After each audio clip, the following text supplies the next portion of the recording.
स्वाति अपनी सास विशाखा, पति अर्जुन और देवर मनीष के साथ रहती है। अर्जुन और मनीष दोनों भाई एक ही ऑफिस में काम किया करते हैं, लेकिन वो अपने ऑफिस और वहाँ के काम से काफी परेशान हो चुके होते हैं। क्यों रे कलमुहे, कभी तो ऑफिस के आने के बाद अपनी बीवी से ठीक से बात तो कर लिया कर। जब देखो तब तुम दोनों की शक्लों पर 12 बजे हुए होते हैं। अरे तुम वहां पर काम ही करने जाते हो ना, या फिर अपना दिन खराब करने जाते हो? सॉरी जान, मेरा मतलब स्वाति, मैं तुमसे वैसे बात नहीं करना चाहता था, लेकिन इट्स ओके अर्जुन, मैं समझ सकती हूँ। ऑफिस के काम की थकान के कारण थोड़ी बहुत चिड़चिड़ हो ही जाती है। वो तो है, मनीष से ही पूछ लो कि हमारे ऑफिस में कितना सारा काम चल रहा है। हर रोज ओवर टाइम करना पड़ रहा है। हमें तो वहां पर रेगुलर वर्क से भी ज्यादा काम करना पड़ रहा है। ना कोई तारीफ ना ही कोई प्रमोशन। एग्जैक्टली, इतनी मेहनत करने के बाद भी हमें हमारी मेहनत का फल मिल ही नहीं रहा। एक तो इतना काम कर लिया है और अब शरीर को आराम की जरूरत है, लेकिन हमारी वो खड़ूस मोटी बॉस, वो हमें छुट्टी भी नहीं देती। कहती है कि एक दिन का डेंट पड़ जाएगा। अरे इसीलिए तो मैं कहती हूँ कि तुम दोनों को एक बिजनेस कर लो, उसमें ही भलाई है। अभी स्वाति को ही देख लो, इसका कोई पार्लर नहीं है, लेकिन फिर भी इसके पास घर बैठे बैठे हर रोज कोई ना कोई तो आता ही रहता है, जो मेकअप, आईब्रोज, पेडिक्योर कुछ ना कुछ तो करा के ही जाता है। अरे ये तो रोजाना 200 से 300 आराम से कमा लेती है। अरे क्या माँ, आप भी बिजनेस करना कोई हलवा नहीं है। खैर, मनीष और मैंने तय किया है कि अब तो हम दोनों झूठ बोलकर ही छुट्टी लेंगे। क्या? हाँ माँ, हम बॉस से कह देंगे कि हम दोनों को अचानक से गांव जाना पड़ रहा है। गांव में जमीन से जुड़ा कोई जरूरी काम आ गया है, इसलिए हमें वहां पर मौजूद रहना बहुत जरूरी है। लेकिन झूठ बोलना सही रहेगा क्या? बिल्कुल सही रहेगा भाभी। अगर हमारी वो नकचड़ी बॉस हमारे बारे में कुछ भी नहीं सोच रही, तो हम उसके बारे में क्यों सोचे? घर पर ही मस्त 3 से 4 दिन आराम करेंगे, और इमरजेंसी के चलते वो हमें छुट्टी देने से मना भी नहीं कर पाएगी। ठीक है फिर, अगर तुम दोनों को यही सही लगता है तो यही सही। अपनी बॉस रोमा से झूठ बोलकर मनीष और अर्जुन दोनों छुट्टी लेकर घर पर आराम करने लगते हैं। लेकिन एक दिन जब रोमा उन दोनों के घर के पास से गुजर रही होती है, तभी उफ वो प्रेमलाल, इस गाड़ी को क्या हो गया और ये कब तक ठीक हो जाएगी? मैडम जी, यहाँ आसपास तो कोई गैराज भी नहीं है। मुझे मैकेनिक को ही बुलाना होगा, और इस गाड़ी को ठीक होने में कम से कम 4 से 5 घंटे तो लग ही जाएंगे। एक काम कीजिए, आप कैब करके चली जाइए, फिर मैं गाड़ी लेकर घर पर ही आ जाऊंगा। अरे क्या तुम भी प्रेमलाल, अपनी ही कार होते हुए मैं कैब का खर्चा क्यों करूं भला? मैं यहीं पर रुकूंगी। वैसे भी मुझे आज घर जाकर कोई काम नहीं है। फालतू के 500 रुपये खर्च हो जाएंगे मेरे। हे भगवान, मैडम जी तो कितनी अमीर है, लेकिन उसके बावजूद भी ये कितनी कंजूस है। क्या कहा तुमने? जरा जोर से बोलो तो। अरे नहीं मैडम, कुछ भी तो नहीं। देखो प्रेमलाल, तुम ये गाड़ी ठीक करवा लो। मेरे 2 एम्प्लॉयज यहीं पर रहते हैं, उनका घर यही पास ही में है, तो मैं वहां जाकर रुकती हूँ। फिर गाड़ी ठीक होने के बाद तुम मुझे कॉल कर देना। ठीक है मैडम जी। फिर रोमा अचानक से मनीष और अर्जुन के घर पहुंच जाती हैं, और उसे वहां पर देखकर विशाखा और स्वाति दोनों हैरान रह जाती हैं। मैडम जी, आप यहाँ पर? आई एम रियली सॉरी, वो दरअसल हुआ यूं। फिर रोमा स्वाति को सारी बातें बताती हैं। हे भगवान, कोई बात नहीं मैडम, आप यहाँ पर रुक सकती हो, ये आपका ही तो घर है। क्यों माँ जी? हाँ हाँ बिल्कुल। और मनीष और अर्जुन गांव ठीक से पहुंच तो गए ना? हाँ हाँ बिल्कुल, एकदम अच्छे से पहुंच गए वो दोनों। वैसे आप क्या खाओगी? मैंने आज सुबह पराठे बनाए थे, और उसका मसाला अब भी थोड़ा बाकी है, तो मैं मस्त मक्खन मारकर पराठे लाती हूँ आपके लिए, और साथ में गर्मा गर्म अदरक इलायची वाली चाय भी लेकर आती हूँ। तब तक आप यहीं पर बैठिए। ओफो स्वाति, उससे पहले तुम मुझे अपना घर तो दिखाओ। चलो, मुझे तो तुम्हारा घर बहुत ही अच्छा लग रहा है। माना कि थोड़ा छोटा है, लेकिन ये तो बहुत ही क्यूट लग रहा है।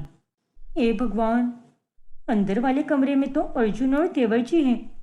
अगर ये रोमा मैडम अंदर चली गई तब तो मुसीबत हो जाएगी और उन दोनों का झूठ पकड़ा जाएगा। अरे क्या हुआ स्वाति, किन ख्यालों में खो गई तुम?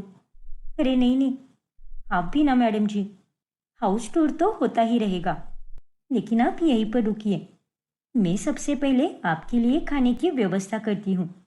तब तक माँ जी और आप गप्पे मारिए। मैं अभी आती हूँ, फिर खा पी कर आराम से आपको घर दिखाती हूँ। हाँ हाँ बिल्कुल, मैं तो गप्पे मारने के लिए बहुत ही उत्सुक हूँ। अच्छा ठीक है बाबा, हम यहीं पर बैठकर गप्पे मारते हैं। खुश ना? हाँ, बहुत खुश। फिर स्वाति फौरन अंदर वाले कमरे में जाकर वहां का दरवाजा बंद कर देती है। अर्जुन और मनीष के तो पसीने छूट रहे होते हैं और घर में पूरी तरह परेशानी का माहौल हो जाता है। अब क्या करे स्वाति, ये बेवकूफ औरत यहाँ पर कैसे टपक पड़ी? उसकी गाड़ी हमारे ही इलाके में खराब हो गई, जिसके चलते उसे यहाँ पर आना पड़ा। आज जाकर इसकी गाड़ी यही हमारे ही इलाके में खराब होनी थी क्या? कुछ कीजिए ना भाभी, हम दोनों का दिमाग तो बंद पड़ चुका है। अगर वो उठकर घर में घूमने लगे तो हम दोनों तो पकड़े जाएंगे और हम तो यहाँ से कहीं भाग भी नहीं सकते। तुम दोनों चिंता मत करो, अभी 5 मिनट में ही मैं तुम दोनों को साड़ी पहना देती हूँ और साथ में तुम दोनों का मस्त मेकअप भी कर देती हूँ, जिससे तुम दोनों आदमी से औरत बन जाओगी। और आपको पता है, मेरे पास तो विग भी है, वो भी एकदम अच्छे क्वालिटी वाला। ये तुम क्या कह रही हो स्वाति? अब हम दोनों औरत बनेंगी और तो और हमें साड़ी भी पहननी होगी। हाँ तो और कोई ऑप्शन है क्या तुम्हारे पास?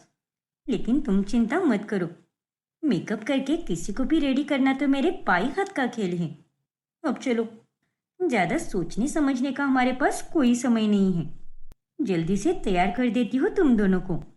ये भगवान, ये क्या दिन देखना पड़ रहा है। फिर स्वाति फटाफट उन दोनों को साड़ी पहनाकर वो उन्हें औरत की तरह रेडी कर देती है और वो उन दोनों को हॉल में लेकर आती हैं। अरे, ये दोनों कौन हैं? ये दोनों मेरी देवरानियां हैं, लज्जो और सुंदरी। ये दोनों अर्जुन और देवर जी के गांव में रह रहे चचेरे भाइयों की बीवियां हैं। गांव में घर का काम चल रहा है ना, और जमीन का भी कुछ काम है वहां पर, इसलिए वहां पर इतनी जगह नहीं थी। इसलिए ये दोनों अगले 3-4 दिनों के लिए यहीं पर रहेगी। अच्छा, वैसे ये दोनों तो एकदम सुंदर लग रही हैं। साड़ियाँ भी बहुत अच्छी पहनी हैं इन्होंने। हेलो सुंदरी। हेलो लज्जो। नमस्ते मैडम। राम राम। अरे बैठो ना तुम दोनों। नहीं मैडम, हम दोनों को ना अंदर बहुत काम है, इसलिए हम रसोई घर में जाते हैं। क्यों रे सुंदरी? हाँ भैया, मेरा मतलब हाँ दीदी, चलिए ना। अरे तुम दोनों बैठो तो मुझे गांव के बारे में बताओ। काम धाम तो होता ही रहेगा, लेकिन पहले मेरे पास आकर बैठो जरा। अरे नहीं नहीं, ये दोनों थोड़ी शर्मीली सी हैं, इसीलिए ये ज्यादा बातचीत नहीं करती। इन्हें मैं और माँ जी कितना मना करते हैं, लेकिन इन्हें तो बस काम करना ही पसंद है, गांव के लोग जो ठहरे। अच्छा, फिर ठीक है। मनीष आगे जा ही रहा होता है कि तभी अचानक से साड़ी में उसका पैर आकर वो नीचे जमीन पर गिर जाता है। अरे नहीं! अरे संभाल कर सुंदरी। अरे सुंदरी, तुम ठीक तो हो ना? हाँ हाँ, मैं बिल्कुल ठीक हूँ। अरे लेकिन तुम्हारी आवाज अभी गिरने पर एकदम मर्दों जैसी लग रही थी, ये अचानक से मर्दानी आवाज कैसी आई? वो दरअसल सुंदरी का गला बैठा हुआ है ना, इसीलिए ये दिन रात गर्म पानी पी रही है और इसी वजह से नीचे गिरने पर इसका आवाज ऐसा निकला। हाँ मैडम, यही बात है। अच्छा, ध्यान रखना हो सुंदरी। मनीष और अर्जुन दोनों रसोई में चले जाते हैं। अरे तुम दोनों क्या कर रहे थे? ठीक से एक्टिंग भी नहीं करनी आती क्या तुम दोनों को? सॉरी भाभी, सॉरी भाई। चल कोई बात नहीं, लेकिन अब बाहर जाने के बाद ध्यान रखना। तभी वहां पर अचानक से रोमा टपक जाती है। अरे मैडम, आप यहाँ पर? हाँ स्वाति, वो मुझे ज़रा वॉशरूम जाना था, लेकिन अभी मुझे ऐसा क्यों लगा कि मैंने अभी अभी अर्जुन और मनीष की आवाज़ सुनी। क्या? नहीं नहीं, आपको ज़रूर वहम हुआ होगा मैडम, क्योंकि वो दोनों तो यहाँ पर नहीं है ना। हाँ, वो तो है। मैं भी ना शायद बूढ़ा रही हूँ, इसलिए आजकल मुझे बहुत वहम होते हैं। चलो लज्जो, तुम मुझे वॉशरूम का रास्ता दिखा दो। आगे से लेफ्ट जाना है या राइट जाना है? ओफो मैडम, आप तो ऐसी बातें कर रही हो जैसे हमारा घर कोई बहुत बड़ा बंगला हो। आगे से राइट लेकर ही वॉशरूम है। आप चली जाइए। Okay Swati, thank you. बाल बाल बचे। अब हमें आपस में भी औरतों की आवाज में ही बात करनी होगी। फिर थोड़ी देर बाद में अब यहाँ तक आ ही गई हूँ, तो उन दोनों से भी बात कर लेती हूँ। अभी अर्जुन को कॉल करती हूँ मैं। क्या? नहीं नहीं, दरअसल मैडम। रोमा अर्जुन को कॉल करती है और उसका फोन वहीं पर बजता है और सबके सब डर जाते हैं। अरे, ये फोन तो यही बज रहा है, लेकिन ऐसे कैसे हो सकता है? अर्जुन तो गांव में है ना? हाँ मैडम, वो गांव में ही है। दरअसल गांव जाते समय वो काफी जल्दबाजी में था और इस वजह से दोनों भाइयों का फोन यहीं पर छूट गया। क्या? अरे, इतनी भी क्या जल्दबाजी थी उन्हें कि वो दोनों अपना फोन घर पर ही भूल गए? बड़ी अजीब बात है। अब क्या ही बोले, दोनों के दोनों गधे हैं। खैर, कोई और नंबर तो होगा ही ना। ये सुंदरी और लज्जत तो वहीं पर रहती है ना, तो उनके पति तो वहीं पर होंगे। तो मेरी बात कराओ ना अर्जुन और मनीष से। वो दरअसल लज्जो के पति का कॉल आया था, यानी मेरे देवर जी का, और उन्होंने कहा है कि वो सब आज दिन भर व्यस्त रहेंगे और सीधे रात में ही बात कर पाएंगे। इसलिए हम भी रात का ही इंतजार कर रहे हैं। हे भगवान, अजीब सा ड्रामा चल रहा है। खैर, कोई बात नहीं। चलो पराठे खिला दो मुझे। अब तक बने या नहीं? हाँ हाँ, बन गए हैं। अभी परोसती हूँ मैं। बस ठंडी ठंडी दही कटोरी में डालनी बाकी है। अभी आई मैं लेकर।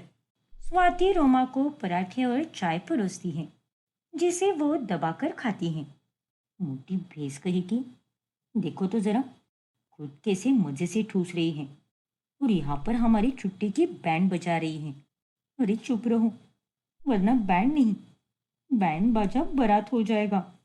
ना जाने कब जाएगी ये यहाँ से, या इस बकासुर का आज यहीं पर रहने का इरादा है। भाभी, मेरी साड़ी ढीली हो रही है, मानो एकदम जैसे छूटने ही वाली हो। कोई बात नहीं, तुम जल्दी से अंदर चले जाओ, मैं माँ जी को भिजवा देती हूँ। फिर थोड़ी ही देर बाद जब रोमा जा रही होती है, तभी अचानक से अर्जुन का वेग गिर जाता है और रोमा के सामने सारा सच आ जाता है। और ये क्या? इसका मतलब कब से ये सब नाटक ही चल रहा था। तुम दोनों गांव गए ही नहीं, बल्कि यही रहकर ये फालतू का नाटक कर रहे हो। सॉरी मैम, लेकिन हम भी मजबूर थे। हमें भी आपसे झूठ बोलने का कोई शौक नहीं है, लेकिन आप तो हमें छुट्टी दे ही नहीं रही थी। हाँ मैम, हमें काम करना बहुत पसंद है और हम दिल से चाहते हैं कि हमारी कंपनी की अच्छी ग्रोथ हो, लेकिन हम आखिरकार इंसान ही है ना, रोबोट थोड़ी ना है। हम भी थक जाते हैं, हमारी भी पर्सनल लाइफ है। लेकिन नहीं, आप हमें समझती ही नहीं मैम। जब जब आपने हमें ओवर टाइम करने के लिए कहा, हमने वो किया है। छुट्टी के दिन भी हमने कई बार आधा दिन काम किया है, इमरजेंसी में हर एक चीज की है। लेकिन फिर भी आप हमारी पगार बढ़ाती ही नहीं हो, ना ही हमें कोई प्रमोशन मिलता है। और अगर आप चाहती हो कि आपकी कंपनी की ग्रोथ हो, तो आपको अपने एम्प्लॉयज़ के बारे में भी सोचना चाहिए, क्योंकि अगर वो है तब भी आपकी कंपनी है। देखिए मैम, जानता हूँ कि आपको हमारी ये बातें चुभ रही होंगी, लेकिन यही सच्चाई है। माफ़ कीजिएगा, हमने आपसे अभी झूठ कहा, लेकिन हमारा इस गलती के पीछे का कारण गलत नहीं था। हमें तो बस 3-4 दिनों का आराम चाहिए था और परिवार के साथ थोड़ा वक्त चाहते थे, और कुछ भी नहीं मैम। मनीष और अर्जुन की बातें सुनकर रोमा को काफी बुरा लगता है। मुझे माफ कर दो तुम दोनों। लालच के चक्कर में आकर मैं तुम सबके बारे में सोच ही नहीं पाई, जबकि तुम सबके होने के कारण ही मेरी कंपनी है। लेकिन अब से मैं अपने हर एक एम्प्लॉय के बारे में सोचूंगी। और चाहे कुछ भी हो जाए, सबको उनके हक की छुट्टी जरूर मिलेगी और वक्त आने पर इंक्रीमेंट और प्रमोशन भी मिलेगा। इस तरह अंत में सब ठीक हो जाता है। फिर उस दिन के बाद से मनीष और अर्जुन जब भी ऑफिस से घर लौटते तो वो दोनों एकदम खुशी से लौटते। एक नदी होती है जिसके इस पार एक अमीर परिवार रहता है, वही उस पार गरीब परिवार रहता है। अमीर आंचल अपनी सास नेत्रा और पति आदित्य के साथ रहती है। एक रोज, नमस्ते माँ जी, ये लीजिए, आपके लिए मैंने गर्मा गर्म चाय पकौड़े बनाए हैं। अरे वाह बहू, क्या बात है, इतने स्वादिष्ट पकौड़े।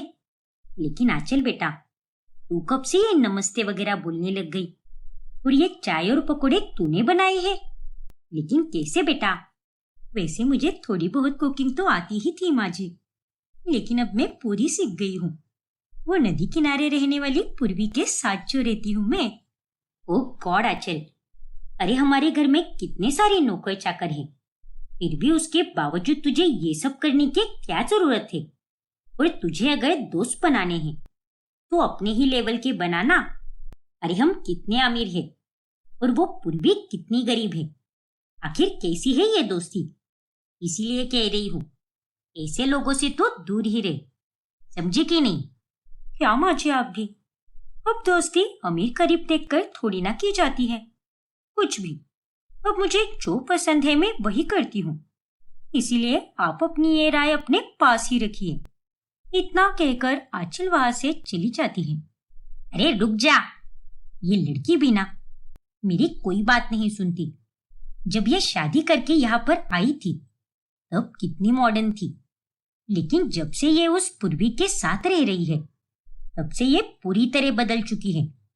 और इसे देखकर मुझे तो बहुत टेंशन हो रही है कि ये लड़की मॉडर्न से गंवार ना बन जाए, बिल्कुल उस पूर्वी की तरह। नदी के उस पार रहने वाले गरीब परिवार में पूर्वी अपने पति और सास के साथ रहती है और वो और आंचल दोनों अच्छे दोस्त बन चुके होते हैं। यार पूर्वी, आज मैं नहाकर नहीं आई हूँ क्योंकि तूने ही कहा था ना कि आज हम दोनों नदी में बात करेंगे, आई मीन स्नान करेंगे, राइट? हाँ चल, अब मैं तो बचपन से ही नदी में ही नहाती आई हूँ और सच कहूँ तो इसमें बहुत मजा आता है। चलो नहाते हैं हम दोनों। फिर वो दोनों नहाने लगती है और वो दोनों वहीं पर कपड़े भी धोती है। और ये खबर किसी तरह नेत्रा के कानों तक पहुंच ही जाती है, जिसके बाद वो आंचल को खूब सुनाती है।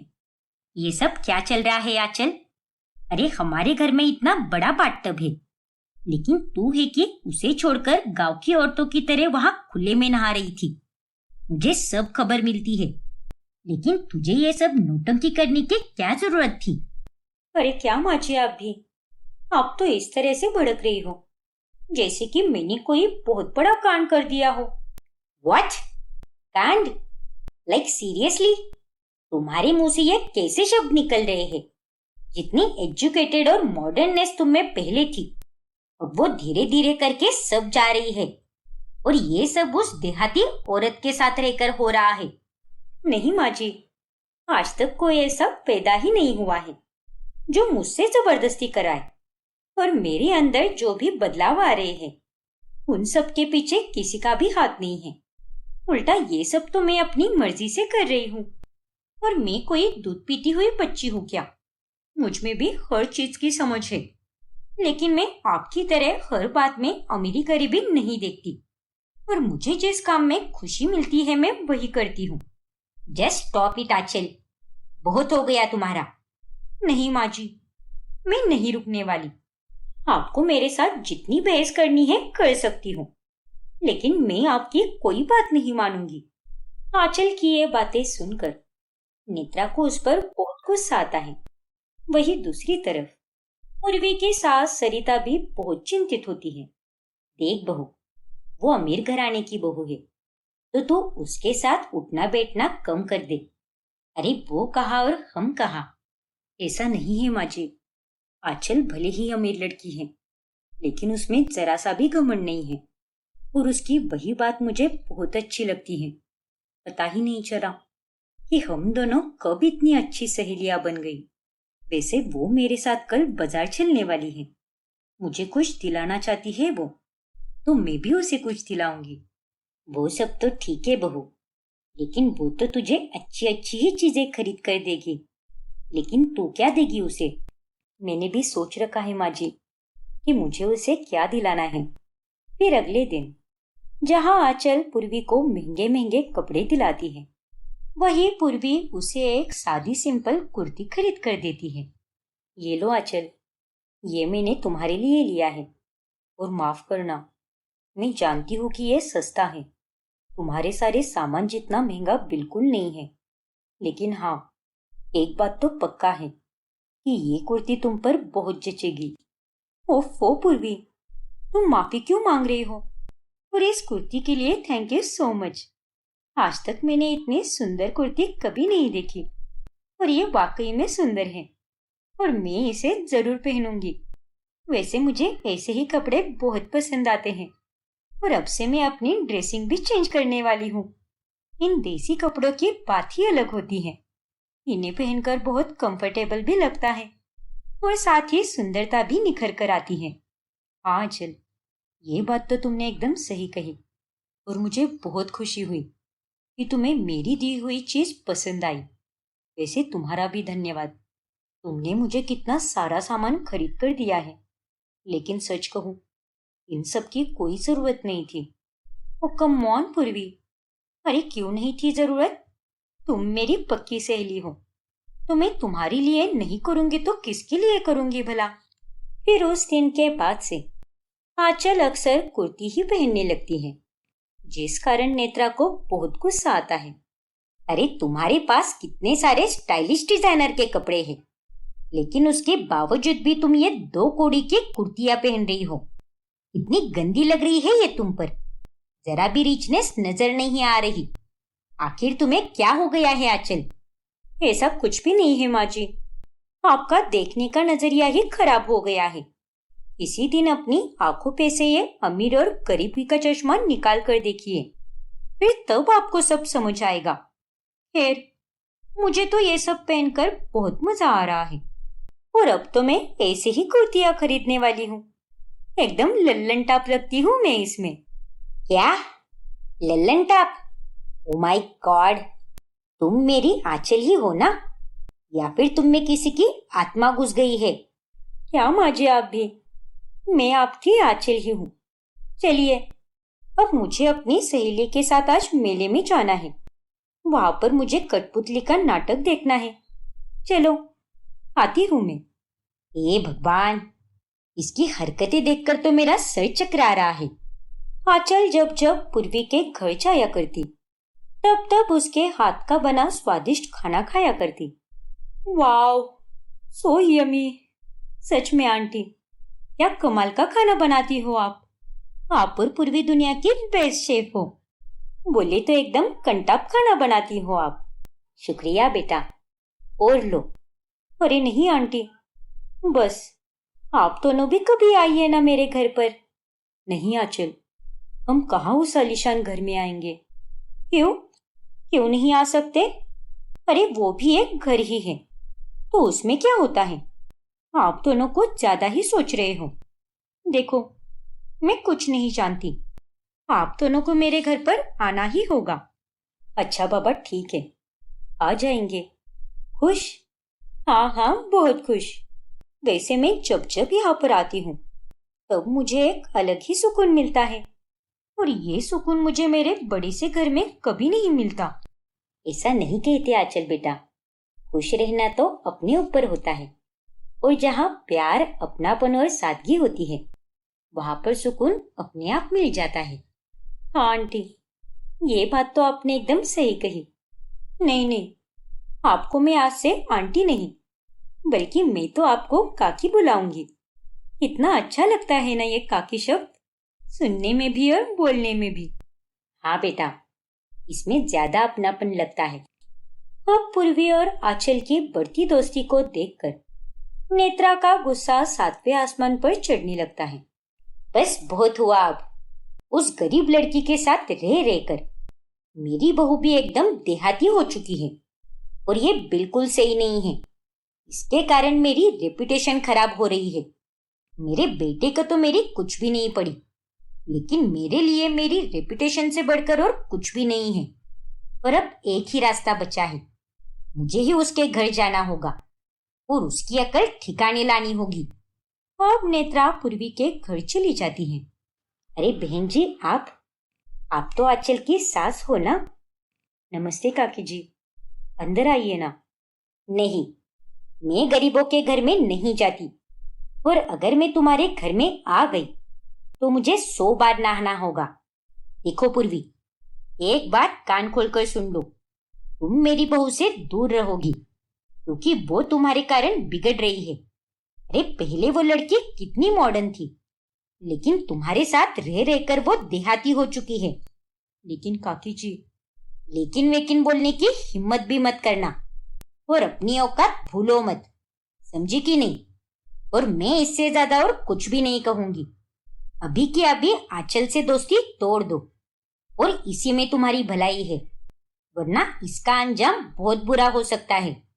नेत्रा की ये बातें सुनकर पूर्वी और सरिता बहुत घबरा जाते हैं।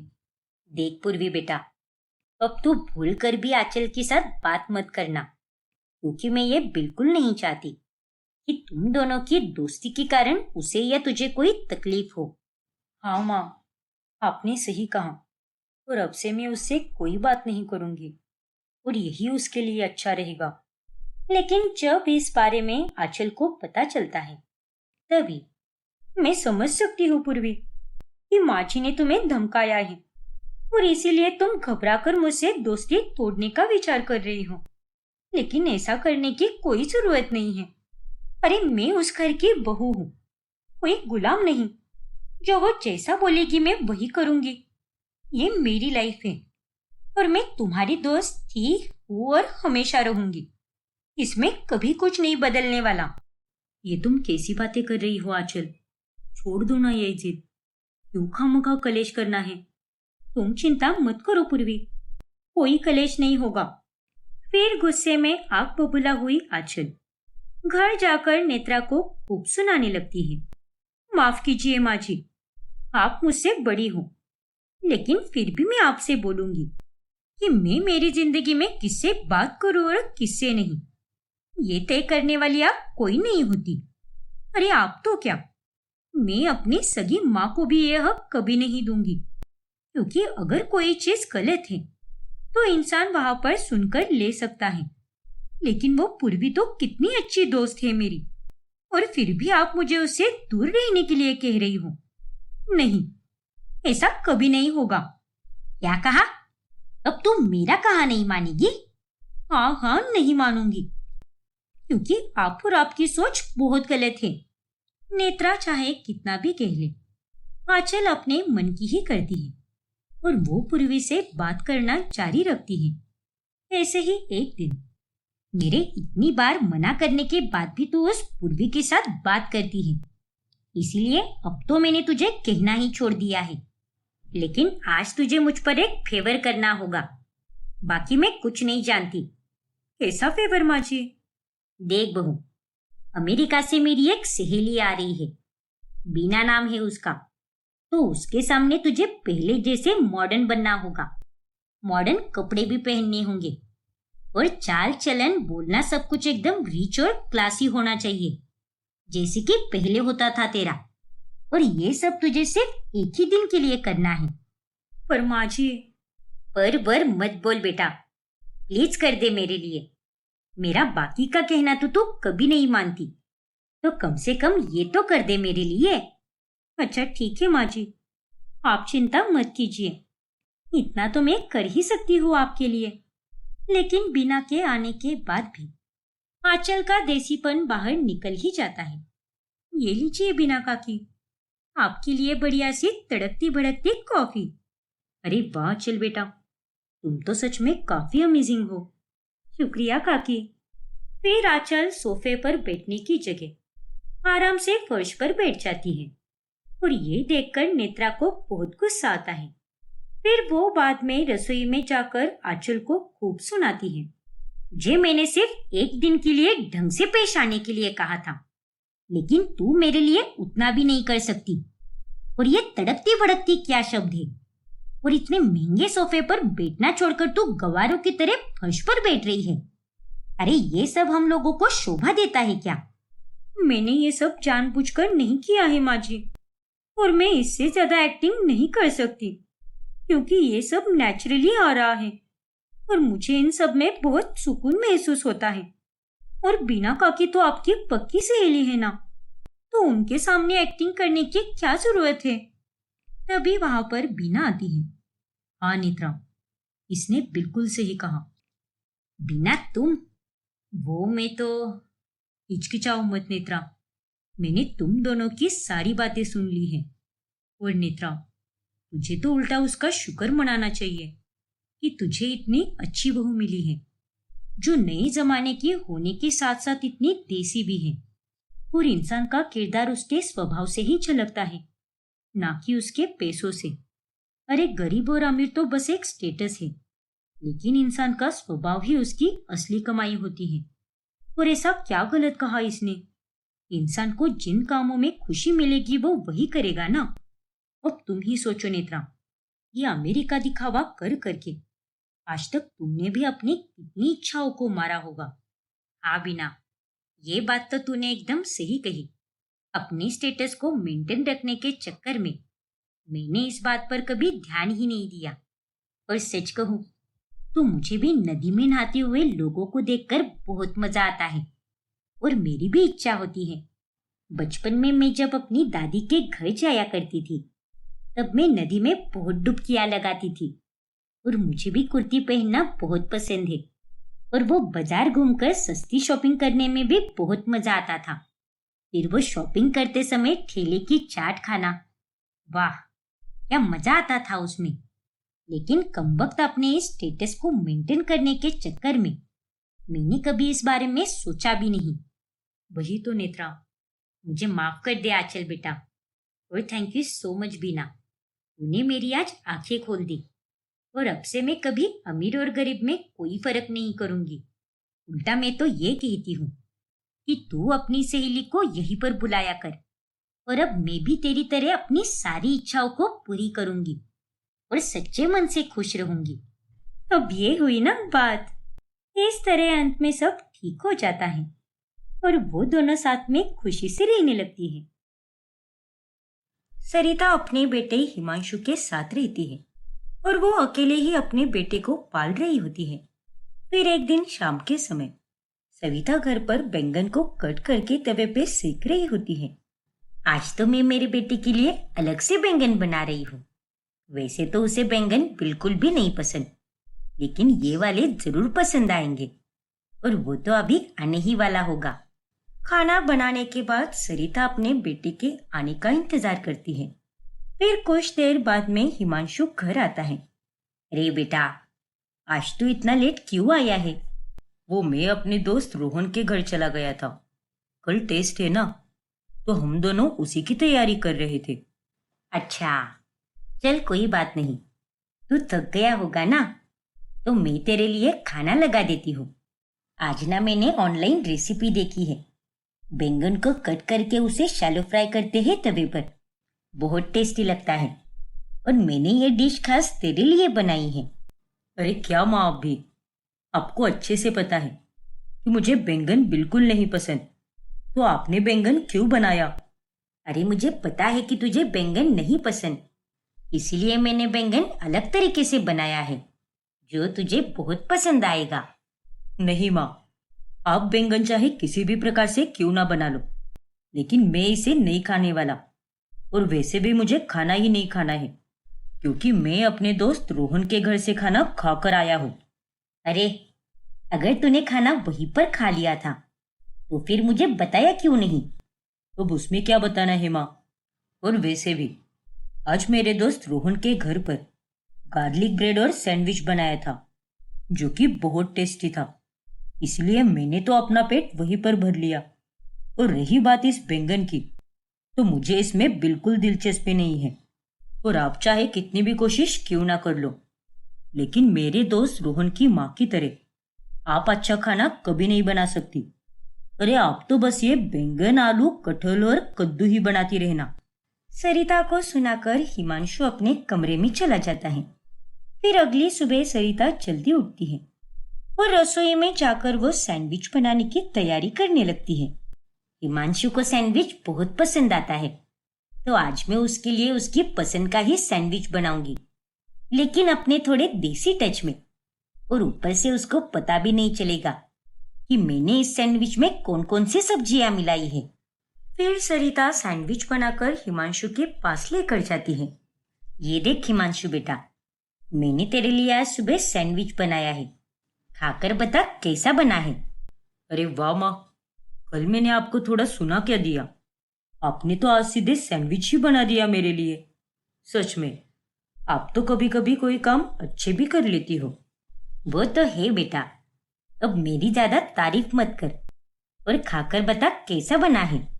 फिर जैसे ही हिमांशु सैंडविच खाता है, वो उसे काफी टेस्टी लगता है।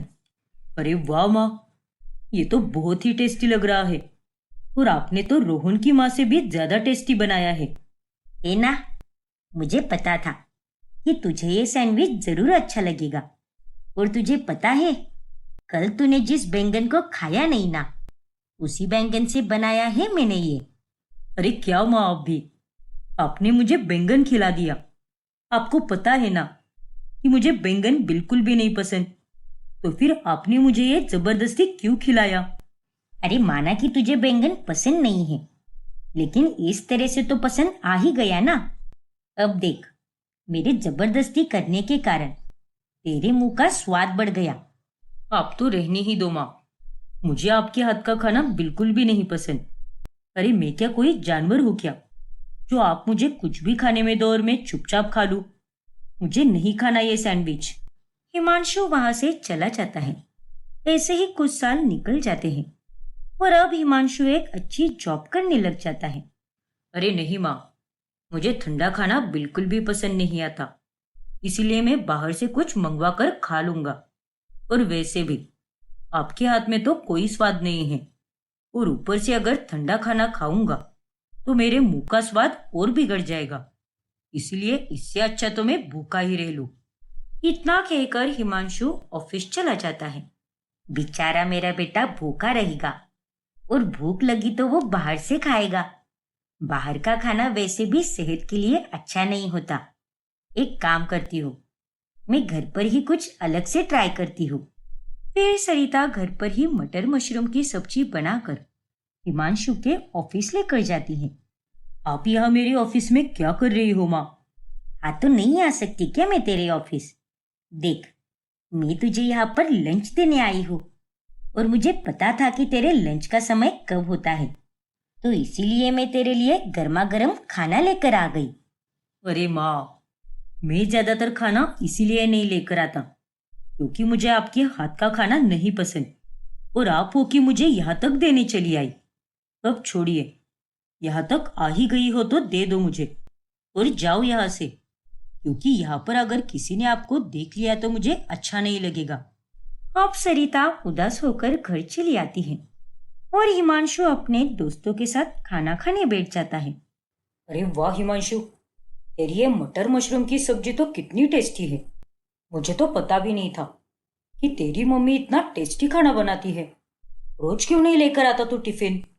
हाँ तो इसमें कौन सी बड़ी बात है, वैसे भी ये सब्जी इतनी खास भी नहीं बनी है। अरे तू पागल हो गया है क्या? तूने आज तक अपनी माँ के हाथ का खाना नहीं खाया क्या, जो तुझे ये सब्जी टेस्टी नहीं लग रही? देख भाई, भले ही तू अपने लिए खाना लेकर मत आया कर, लेकिन मेरे लिए तो जरूर लेकर आना, क्योंकि मुझे तो तेरे माँ के हाथ का खाना बहुत टेस्टी लगा। अजय की ये बातें सुनकर हिमांशु अब चुप हो जाता है। फिर घर आने के बाद, तो बेटा कैसा लगा तुझे आज का खाना? अरे क्या माँ, आप भी खाने में कुछ अलग हो तो अच्छा लगे ना। आप तो कुछ अलग बनाती ही नहीं हो। पता नहीं मेरे दोस्तों को आपके हाथ का खाना कैसे पसंद आ गया। मुझे तो आज तक कभी पसंद नहीं आया, जबकि मैं तो इतने सालों से खा रहा हूँ। अरे कोई बात नहीं बेटा, अगर तुझे आज का भी खाना पसंद नहीं आया तो मैं कल कुछ और बनाने की कोशिश करूंगी। फिर कुछ महीनों के बाद हिमांशु की सिया नाम की लड़की से शादी हो जाती है और वो अब अपनी शादीशुदा जिंदगी में मगन हो जाता है। अरे सिया, आज तुम मेरे लिए आलू मटर की रस्सा वाली सब्जी बना दो, क्योंकि आज उसे खाने का मेरा बड़ा मन कर रहा है। और साथ में पूरी भी बना देना। गर्मा गर्म पूरियां तो आलू मटर की सब्जी के साथ बहुत अच्छी लगती है। और आज तो संडे है ना, तो लंच तो मैं घर पर ही करूंगा। ठीक है जनाब, जैसी आपकी फरमाइश। मैं तुम्हारे लिए आलू मटर की सब्जी और पूरियां बना दूंगी। फिर सिया आलू मटर की सब्जी बनाती है और वो दोनों के साथ खाने के लिए बैठ जाता है। अरे वाह सिया, खुशबू तो बहुत अच्छी आ रही है। अरे आएगी भी क्यों नहीं, मैंने इतनी मेहनत से बनाया है। अब खाकर देखो, तुम्हें बहुत पसंद आएगा। अरे ये क्या सिया, तुमने तो बस कहने के लिए आलू मटर बनाया है, लेकिन ये सब्जी तो खाने लायक है भी नहीं। ये तो क्या बोल रहा है बेटा, ठीक तो लग रही है सब्जी। हाँ हिमांशु, सब्जी तो अच्छी बनी है। क्या ये अच्छा है? अरे अच्छा किसे कहते हैं पता भी है क्या तुम्हें? ना नमक का स्वाद है ना मसाले का स्वाद है। बिल्कुल बेस्वाद बनी है ये सब्जी। अरे लेकिन मैंने कितनी मेहनत से बनाया है, थोड़ी तो तारीफ करो ना। या फिर तुम कहीं मजाक तो नहीं कर रहे ना? मैं कोई मजाक नहीं कर रहा सिया, ये सब्जी सच में बहुत बेस्वाद बनी है। अरे तुमसे अच्छा खाना तो माँ ही बना लेती है, और ये सब्जी खाकर तो मेरे मुंह का स्वाद ही खराब हो गया। अरे पर बेटा, आप बीच में मत बोलो माँ, और आप इसे खाना कह रही हो। अरे जब आप खाना बनाती थी तब उसमें हर मसाले का हिसाब बराबर होता था, लेकिन यहाँ पर तो ऐसा कुछ भी नहीं है। ठीक है बाबा, मैं आगे से ध्यान रखूंगी। हाँ हाँ बिल्कुल ध्यान रखना, क्योंकि आगे से ऐसा खाना मुझसे तो खाया नहीं जाएगा। इतना बोलकर हिमांशु वहां से चला जाता है। फिर कुछ दिनों के बाद हिमांशु जब अपने ऑफिस में खाना खाता है, तभी शिव, क्या खाना बनाया है इसने। मैं ऑफिस में इतनी मेहनत करता हूँ, और एक ये सिया है जो कि इतना खराब खाना बनाती है। आज तो मुझे उससे बात करनी ही होगी। हिमांशु लंच नहीं करता और शाम के समय गुस्से में घर आता है। सिया, कहाँ पर हो सिया? अरे बाबा क्या हुआ है तुम्हें, क्यों इतना गुस्सा कर रहे हो? सब ठीक तो है ना? अरे क्या खाक ठीक है? मैं ऑफिस में कितनी मेहनत करता हूँ, और लंच में अगर मैं खाना खाने बैठ जाऊं तो मुझे ये बेस्वाद खाना मिलता है। अरे अब क्या हो गया, मैंने तो सब चख के दिया था तुम्हें। अब मैं तुम्हें क्या ही बताऊं सिया, सच कहूं तो मुझे शादी के बाद अच्छा खाना नसीब ही नहीं हुआ। अरे जब भी मैं तुम्हारे हाथ का खाना खाने बैठ जाता हूँ तब तब मेरा मन खराब हो जाता है। और अगर तुम्हारी माँ ने तुम्हें खाना बनाना नहीं सिखाया तो मेरी माँ से सीख लो ना। मेरी माँ बहुत अच्छा खाना बनाती है, और वो तुम्हें भी सिखा देगी। अब तो तुम बहुत बोल रहे हो हिमांशु, मैं तुम्हारे लिए इतनी मेहनत करती हूँ, सुबह जल्दी उठकर खाना बनाती हूँ, तो तुम्हें वो सब दिखाई नहीं देता क्या? अरे तुम तो बस खाना बनाती हो, और वो भी इंसानों के खाने लायक नहीं बनाती। अरे तुम्हें पता भी है क्या मेरी माँ के हाथ का खाना कैसा होता था? अरे वो खाना तो जो भी खाता था ना, तो बार बार मांगता था। ऊपर से वो मेरे ऑफिस आकर मुझे गर्मा गर्म खाना दिया करती थी। अरे लेकिन मैं तुम्हारे लिए कितना कुछ करती हूँ, तो तुम्हें वो सब दिखाई नहीं देता क्या? ठीक है, आगे से मैं और ध्यान दूंगी। हिमांशु अब हर वक्त बस सिया की गलती ही निकालता रहता है, लेकिन सिया उसे कुछ भी नहीं बोलती। ऐसे ही कई दिन निकल जाते हैं। फिर कुछ दिनों के बाद हिमांशु का दोस्त अजय घर पर खाना खाने आता है, और सिया उन दोनों को खाना परोसती है। ये क्या है सिया, ना तो तुमने सलाद दिया है और ना ही ये रोटियां फूली हुई है, और ये सब्जी तो देखकर ही पता चल रहा है कि इसमें तो बस पानी ही भरा हुआ है। अरे थोड़ा तो सोचकर बात करो ना मुझसे। घर पर तुम्हारा दोस्त आया हुआ है, और अभी तो तुमने खाना टेस्ट भी नहीं किया है, और उससे पहले ही इतनी बुराई कर रहे हो। अरे मुझे तो ये खाना देखकर ही अच्छा नहीं लग रहा, तो मैं तो इसे खाने के बारे में सोच भी नहीं सकता। अरे तुम तो एक नंबर की बेवकूफ हो। बस खाने की बर्बादी करती रहती हो। यार हिमांशु, मैं चलता हूँ। अरे नहीं अजय, तू कहीं मत जा। अरे सिया को मैंने अब तक बहुत बार समझाया है, लेकिन ये लड़की तो कुछ भी नहीं समझती। इसलिए आज मैंने इसे तुम्हारे सामने डांट दिया, ताकि इसमें थोड़ी बहुत अक्ल आ जाए। नहीं भाई, मुझे घर जाना है, थोड़ा काम है। इतना कहकर अजय वहां से चला जाता है। बस बहुत हो गया हिमांशु, मैंने तुम्हारे दोस्त के आगे कुछ भी नहीं बोला, लेकिन इसका मतलब ये नहीं है कि तुम जो मुंह में आए बोलते जाओ। माना कि तुम्हें तुम्हारे माँ के हाथ का खाना बहुत पसंद है, लेकिन इसका मतलब ये तो नहीं है ना कि मैं खाना बुरा बनाती हूँ। अरे मेरे मायके में तो किसी ने भी मेरे खाने की कभी बुराई नहीं की।